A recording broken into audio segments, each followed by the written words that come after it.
Welcome to my YouTube channel, Jerry Mboweni here. If you're here for the first time, warm welcome.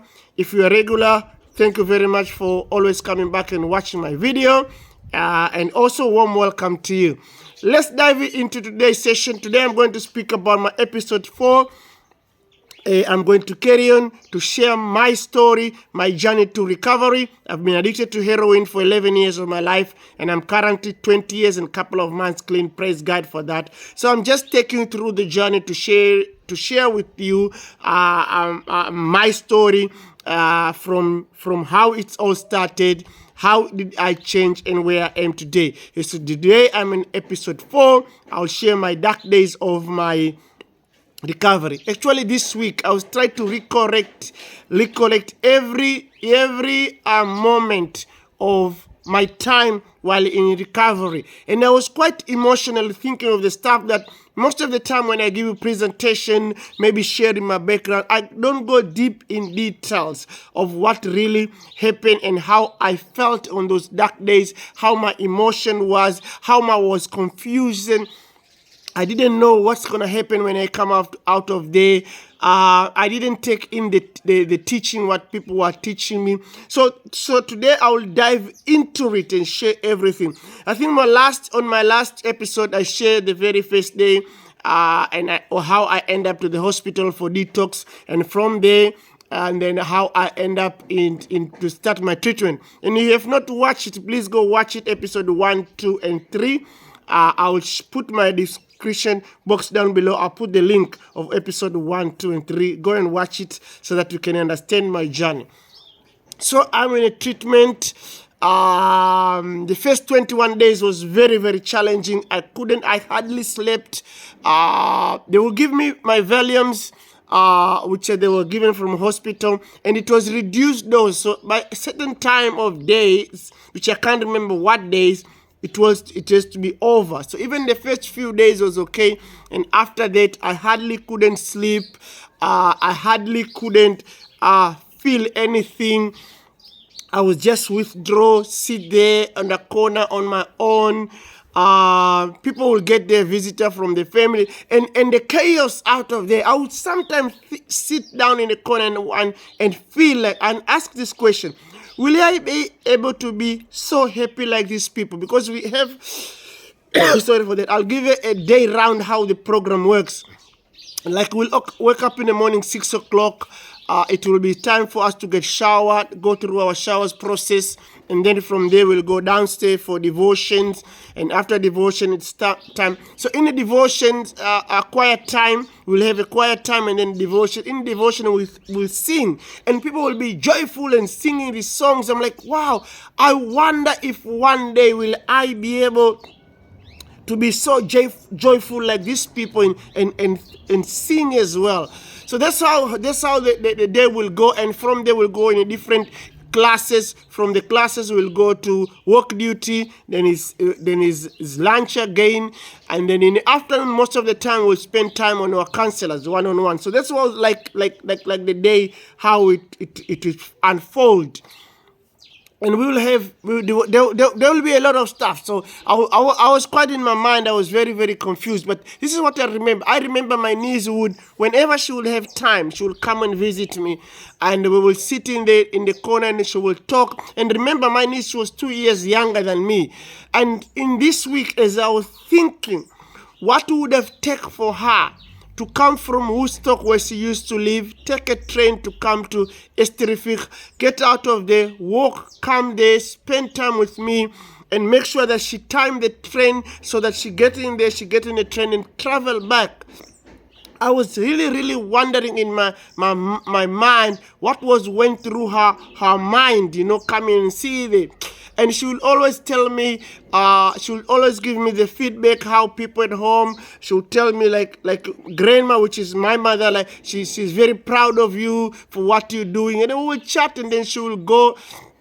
And of course, she will bring, she will make food and give it to me, and we'll share with the people. That's the only visitation I'll have. And she will only come the day that she can be able to come. So now I can really, after 20 years, understand how difficult was it for her Saturday to come. But that means a lot. in recovery, support is very important. That was my source of support when she was there. My other thing was, while I was there, I was thinking a lot of what will I going to do? What job will I going to do? It's almost like now while I was in treatment, I woke up on, wow, I come from street. Wow, I lost everything. Wow, I don't have a car anymore. So in all this time while I was smoking, and the stuff that I lost wasn't really registered until on my treatment days. So I was like, what will I do? Will I go back maybe just to smoke now? I even have these thoughts like, look here, when I finish it, I'll go into smoke, man. But this time I'll be very careful. I won't smoke like I used to do before. I even imitate BIG, say, never get high in your own consignment. So I was like, I'm just not gonna go smoke. Maybe if I can have one or two, I'll be able to push, because I used to push before. So maybe I can just sell it, but not use for myself. That was my thoughts while I was there. Because what kind of job will I do? So that was my thinking, and I was confused. I was confused. What will I going to do? All right, so let me first just clean. So I focus on just stay clean for that particular moment. And I remember, this is another thing that I remember. So every student which were there, we used to call them student clients. Every client who's on a program in Teen Challenge will have opportunity after a certain time to go home. And even if you arrange very well, you will go home for the day or for the weekend. They will go home Friday morning or Saturday morning and come back Sunday afternoon. But you will have to go to a staff member. You will have to go to a staff member. You have to choose staff member or allocated by a facilitator there, a staff member to go with. So after a month, while I was there, I remember then I have to go home. I don't have home. All right? So I'm like, where will I go on my outing? So in fact, I remember there's this guy's name is Quentin. I never liked this guy at all. Some of those people that when you start treatment that I didn't like it, but later on he become very source of support, because then I actually have opportunity to go with him. Where would I go now? So I'm thinking, well, my brother died. So that was in 2003 when I was 2004 when I was in Teen Challenge. This is 20 years ago. 2004 March when I started. So this was kind of around April. And my brother died in 1999. May his soul rest in peace. But the time that he died, I was heavily on drugs. And I remember on a funeral day, we went to the church, and from the church, we went to the graveyard, and from graveyard, we came back home. Remember, I was living with him, so we were only two of us, and his wife was, and his child. And then while there was like a funeral going on, people are talking, you know, when you come back from the graveyard, I quickly ran to the dealer to go get drugs. And when I went there, I actually, I couldn't find the dealer, okay? You know, those kind of things. You're going to buy, you're going to score, you can't find, the guy is there. By the time I got drugs, by the time I smoke, I was that guy, before I get drugs, I smoked there. I was in heroin.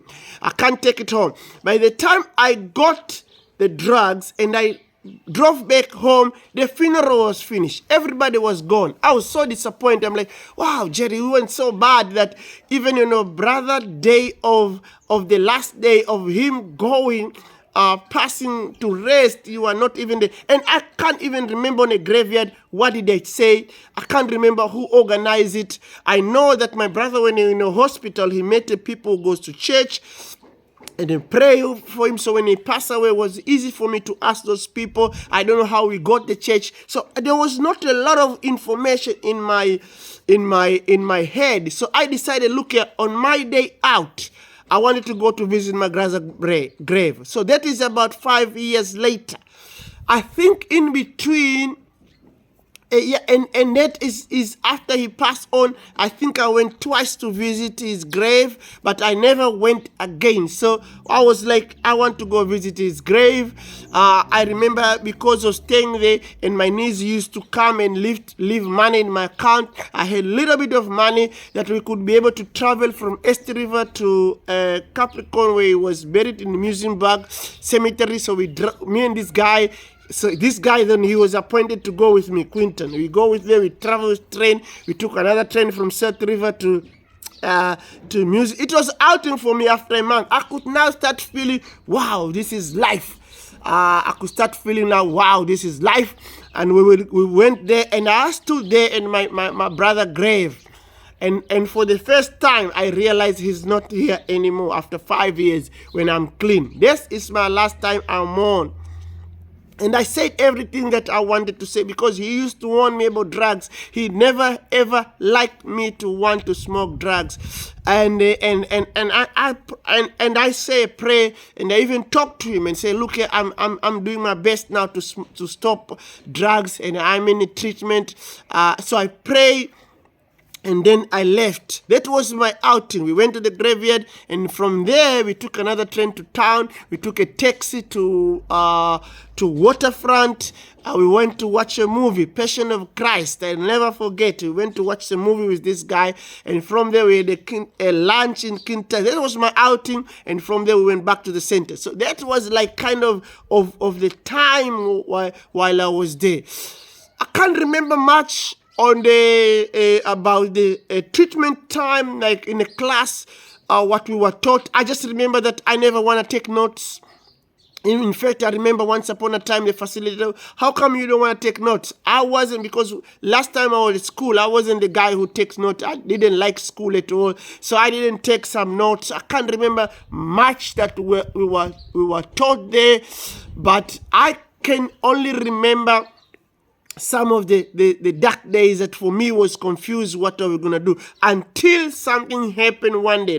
I mean, on my last video, I promised to share what really changed, what triggered me, which I thought that let me just share this part of it, the dark days, and then I'll share. So next week I'll share. I think after 1.5 months, something changed. Something definitely changed for the rest of my life. So before this day that I'm about to share next week, I was still confused. I was still miserable. I was still angry. I was still don't know what to do. I was still that guy who I got attitude. My attitude was very bad until something happened, which I'm about to share with you in my next episode. Something that happened that changed my life forever, which I'll share to you, and how I start my journey of total recovery and become and grow spiritually, grow mentally, grow physical. All of this started from that day, which I'm about to share with you in my next episode.